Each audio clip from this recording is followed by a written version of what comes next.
Welcome back. Today's letter is to Mark Zuckerberg, the CEO of Meta. He reshaped how people connect globally through Facebook, Instagram, and WhatsApp. Dear Mark,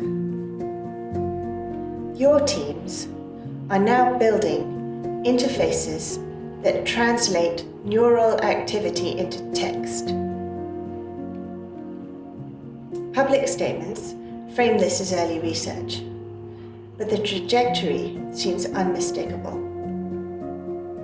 A seamless interface between thought and machine. In 2018, over 50 million Facebook profiles were harvested by Cambridge Analytica. It is also reported that Meta spends vast sums shaping government policy and lobbying on regulation. Given that Meta's business model has historically depended on the commodification of privacy, don't we urgently need regulation to protect our thoughts and memories from becoming a new data market? And if so, what regulation? And how should it be enforced?